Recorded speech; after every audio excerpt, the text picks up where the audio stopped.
This is BTV Business Television. Welcome to BTV Business Television. I'm Jessica Kaczmarczyk. And I'm Taylor Tone. So, Jessica, every phone, car, home, they all rely on resources pulled from the earth. Mining stocks aren't just numbers, they are powering our world and our portfolio. That's right. And this includes commodities from steel to gold to copper and lithium. On today's show, we discover the companies shaping all of our futures and the smart investments you can make today. Majority of battery-grade lithium is created in China. By having a hard rock asset in North America, we're reducing that. Pig iron has never been in higher demand, so to be able to produce it domestically is a huge advantage to foreign imports. The project has the potential to turn $300 or $400 million of free cash flow a year when in full production. So very, very exciting. So join us as we zero in on key industries to watch and identify the players who are leading the charge. I believe very strongly that the industry is transitioning from a prolonged bear market into a bull market. I think that transition is happening now. I think it's a healthy transition. It's very similar to what we saw back in the early 2000s, where the money starts coming into the producers and then the developers and then down into the explorers. Don't invest in just one company, hoping that it will be the next big winner. Invest in a handful of companies. So invest in some early stage explorers, invest in some middle to late stage explorers, and invest in some developers. Have more of a basket approach to your investments in this sector.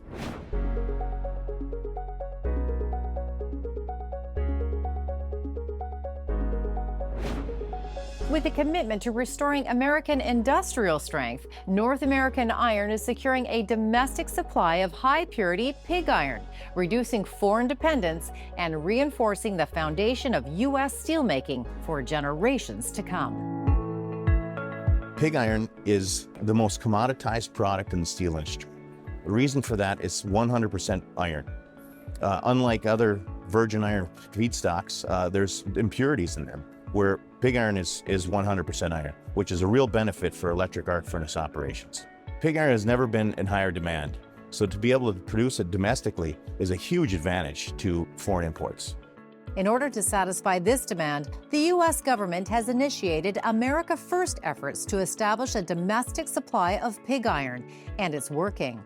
The 2017 tariff amendments in the U.S. boosted steel production by nearly 25 million tons a year since 2017. Along with this came the need for more virgin iron units, such as pig iron. We're taking Minnesota iron ore legacy stockpiles and shipping them to North Dakota to process them into pig iron. Pig iron is intended to be sold to the U.S. steel mill and foundry industry. We're going to produce 2 million ton of pig iron a year to enter into a 50 million ton U.S. steel mill and foundry industry. And it's more environmentally friendly. North American Iron has partnered with North Dakota Development Fund and North Dakota Clean and Sustainable Energy Authority.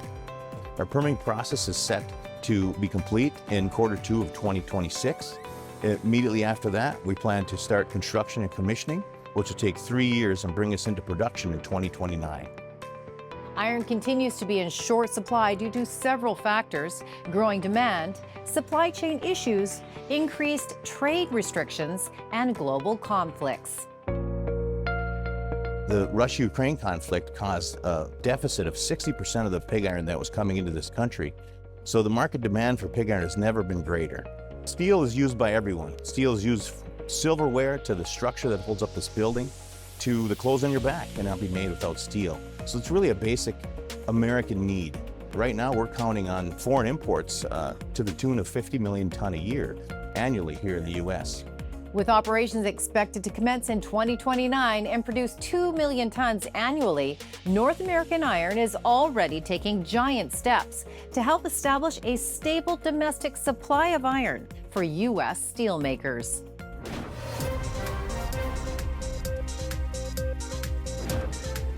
West Red Lake Gold Mines achieved a significant milestone with its first gold pour at the Madsen Mine in Ontario's Red Lake District. West Red Lake Gold Mines is restarting the Madsen Mine. This is a mine in Ontario in a district called Red Lake, a famous gold district. Madsen was part of that history, produced 2 million ounces of gold historically. It's a really exciting time for the company. We just started up the mine officially. The Madsen Mine is fully built and permitted. We have a mill that can process around 1,000 tons per day. We have 21 kilometers of modern underground workings, giving us good access down into the deposit. We have a tailings dam, we have a camp on site. We have all the things that you need to have a modern functioning gold mine. So our current mine plans has us producing about 70,000 ounces of gold a year through the life of mine. And the timing for a new operating mine in Canada could not be better. The fact that we've been in a gold bear market for so long means that there's very few new gold mines starting up production in this amazing gold market that we're in right now. So we pushed very hard over the last 2 years to do all the work that we needed to get this mine ready to start production, because we have a management team that has a lot of experience building and operating mines and sort of access to the capital that's needed to unlock that opportunity. So that's what we've done over the last 2 years, is applied our expertise to this opportunity so that we can unlock the value in this almost 2 million ounce deposit of high-grade gold that had a permitted mine sitting on top of it. West Red Lake Gold has also spent the last 2 years building infrastructure. We did a 114-person camp on site. We did a 1.4-kilometer underground highway called a connection drift so that we can move material efficiently. There's a long list of projects that we did to set ourselves up as an efficient operation. West Red Lake Gold is poised for a promising future as it advances towards full-scale production in one of Canada's most prolific gold districts. Don't go away. Next, we meet up with an emerging gold-copper explorer that's punching well above its weight. So North Isle has one of the largest and highest return, lowest capital intensive projects in Canada and potentially in the planet that currently isn't owned by a major. We'll be right back.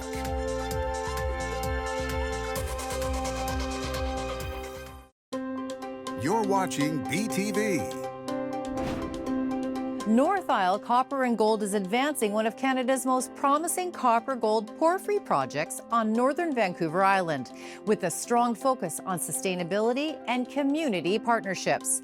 North Isle is poised to become a leader in responsible resource development. North Isle has one of the largest and highest return, lowest capital intensive projects in Canada and potentially in the planet that currently isn't owned by a major.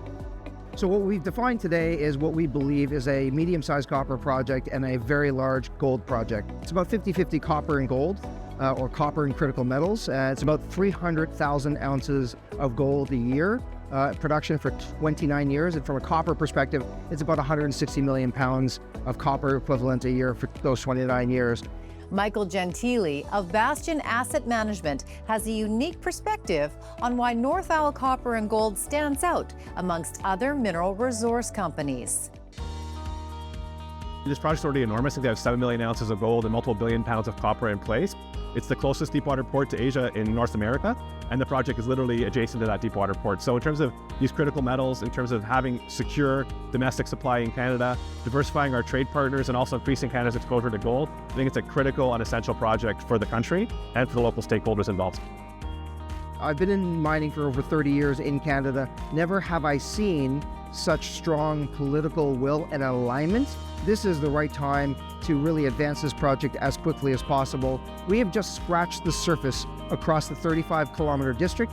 We've just hired 2 incredibly minded geologists who have proven abilities to unlock district potential. This may be the next world-class district in Canada. With guidance from board members and Canadian Mining Hall of Famers Alex Davidson and Dale Corman, North Isle recently completed an updated PEA for its 100% owned North Island project and is now advancing exploration across its 34,000-hectare property.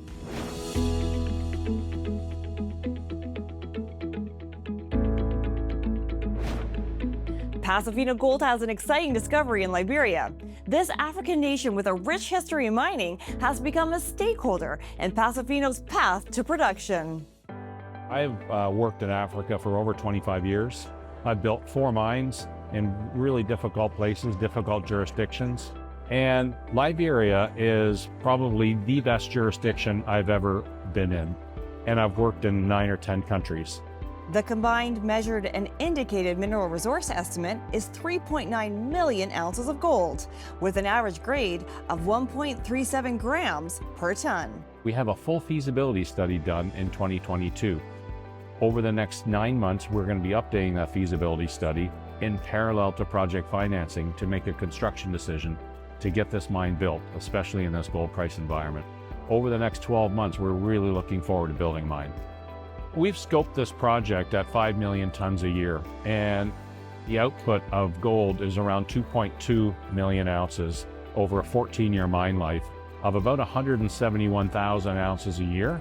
However, we do 200,000 ounces on the front end in the first 5 years. I'm very confident we'll be able to expand the resource to continue with a 200,000 ounce production profile for much longer than 14 years. It has operating costs of just over $1,000, $1,005.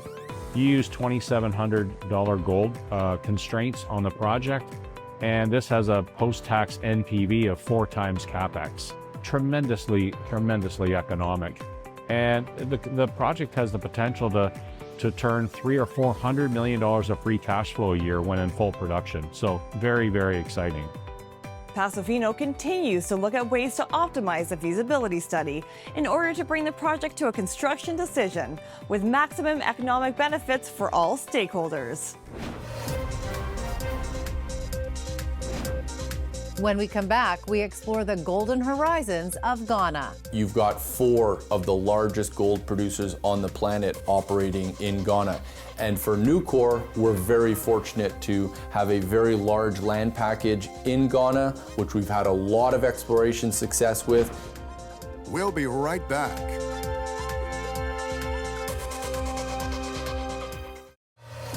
You're watching BTV.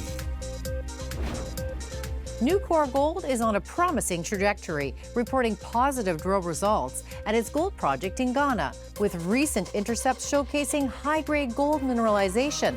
These findings are contributing to the company's efforts to expand resources and advance a project toward a pre-feasibility study. In 2024, we released a PEA which outlined very robust economics for a simple open-pit heap leach operation. We're advancing the Enchi project in Ghana. It's a district-scale exploration project that's fundamentally underpinned by a very robust PEA that we put out in 2024. Ghana is Africa's largest gold producer. It's the 6th largest gold producer globally. You've got 4 of the largest gold producers on the planet operating in Ghana, including Newmont, Anglo, Goldfields, and Zijin. They recognize it as a Tier 1 jurisdiction, and for Newcore, we're very fortunate to have a very large land package in Ghana. Newcore's 248 square kilometer land package, roughly the size of Palm Springs, has allowed expansion with their drill program, and they are now focused on exploring new areas to unlock district-scale potential. We're excited to also be looking to drill some deeper holes, but also all of our deposits do remain open along strike, so continuing to systematically step out and add ounces is something we'll focus on. Newcore now, today, is fully funded to execute on producing a PFS, 35,000 meter drill program, and has cash to fund the business for a couple of years.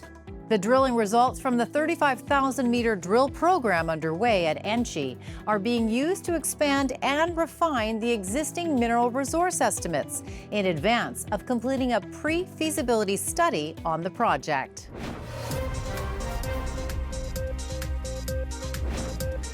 As the world races towards electrification, our next feature, Lift Power, is focused on unlocking the critical lithium resources Canada needs to lead the clean energy future.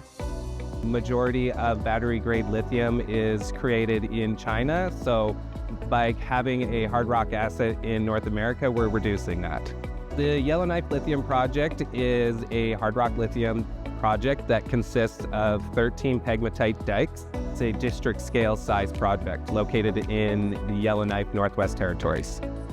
Our exploration efforts have been quite successful, and we've been quite aggressive when it comes to exploration. We've achieved 50,000 meters of drilling in 10 months, which actually was the largest exploration program in Canada for lithium and any other metal. We have a resource of 50.4 million tons of Li2O, or lithium oxide, that comprises of 8 of those 13 deposits. Lift Power will soon begin early exploration efforts on the property, followed by its first round of drilling. Our vision for the development of the project going forward is that it will be a premier, long-life, hard rock lithium asset that will contribute to helping the energy transition, as well as the dependence on foreign lithium coming into the markets. We're currently working on our PEA. We are ongoing with our environmental baseline data collection, which we're doing a big spend on this year. And we do plan to go back up to Yellowknife to do some more drilling later in the fall. With a growing portfolio and a clear path forward, Lift Power is poised to shape the future of lithium supply in North America.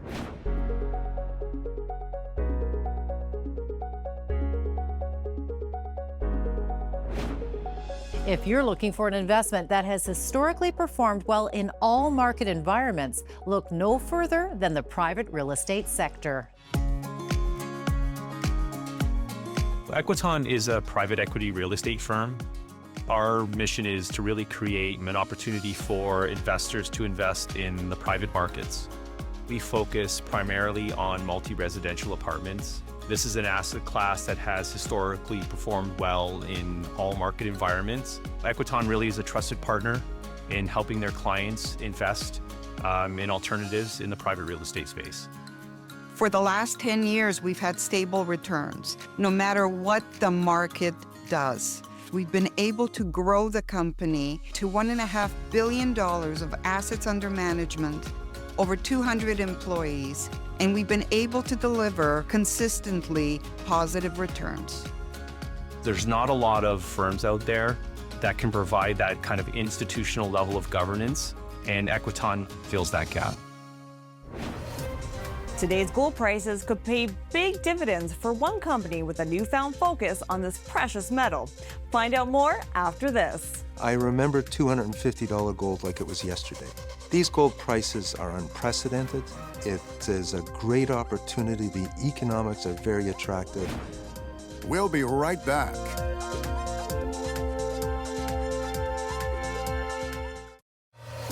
You're watching BTV. Wallbridge Mining may have started out as a base metals explorer in the Sudbury Basin more than 25 years ago, but today its focus is on gold in Quebec, where they see an exceptional opportunity. I've been in this business for almost 40 years now. I was the first CFO of Kinross from 1993 to 2004. I remember $250 gold like it was yesterday. These gold prices are unprecedented. It is a great opportunity. The economics are very attractive, and I think gold is a commodity that's going to stay strong for the near foreseeable future. The company's relatively newfound appreciation for gold has found a home in a significant 830 square kilometer land position located in the Detour Fenelon Gold Trend, an underappreciated and underexplored region in southwestern Quebec. The reason why it wasn't discovered in the past is there's 10 to 30 meters of glacial overburden, and it's not like in the southern Abitibi where there's outcrops above surface where geologists could take chip samples and get a quicker understanding. We have to drill through that overburden, and we've been quite successful to date. So far, the company's Fenelon Gold Project has received the bulk of its attention, and the development of the project continues to pick up steam with the recent release of a preliminary economic assessment. Well, it revealed a very attractive investment opportunity. The current study is based on 3,000 tons a day. The model was done at $2,200 gold, but we sensitized it up $3,000 gold. At $2,200 gold, we had a 21% IRR, a 4-year payback, while at $3,000 gold, the upper limit of our sensitivity, 34% IRR, and a payback of 2.5 years. The anticipated 16-year mine life makes this project even more attractive, as does the availability of nearby infrastructure. The biggest asset the company has is not on our balance sheet. We're 27 kilometers away from the James Bay hydroelectric line that provides power to southern Quebec. It's low-cost energy, it's green energy, and as we develop this project, I wouldn't be surprised if we electrify as much as possible to minimize our carbon footprint, which helps with financing this adventure going forward. Fortunately for Wallbridge, Quebec has a lot more to offer than just low-cost, clean power. Quebec is a great jurisdiction to be involved with. Great support. We have great First Nations partners with Waskaganish, Washassibi, and Abitibi-Wini. We have PDAs with 2 of the communities, and we're working on one with the 3rd one. As the Fenelon Gold Project builds momentum, Wallbridge is also taking some initial steps to develop another promising venture in its pipeline. Martiniere is a second discovery we have. It has about 350,000 ounces of indicated resources and about 380,000 ounces of inferred resources. It's about 30 kilometers away from Fenelon. There may be synergies in the future, but we need further drilling, and that's what our focus is this year, is to do some step-out drilling at Martiniere to look to extend the footprint of the mineralization. Wallbridge is also focused on taking Fenelon to the next step, which is completing a pre-feasibility study.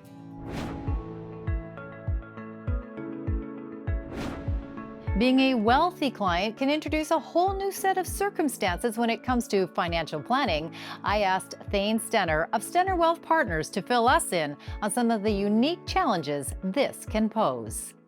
It requires different thinking. It requires anticipation. It requires unique and fresh ideas and strategies. Not just time from a point of view of experience, but actual working, specializing with people in your wealth category. I think that's a key point. When you move up into a different wealth category or snack bracket, basically what ends up happening is there's many other strategies, exclusive access to different products and services that now come into play that quite candidly you can afford. So it's something that people I think underestimate. You need to really seek out top talent, top advice. Many of the companies we just visited are the backbone to innovation that will reshape markets around the world. That's right, Jessica. And the world we live in, from AI-powered tech to renewable energy, it all depends on a steady supply of critical resources. Making resource investing the most relevant than ever for your portfolio. Thanks for joining us today for BTV. I'm Jessica Kachachak. And I'm Taylor Tone. Hopefully today's show helped you discover some worthy investment opportunities. And until next time, may your portfolio prosper.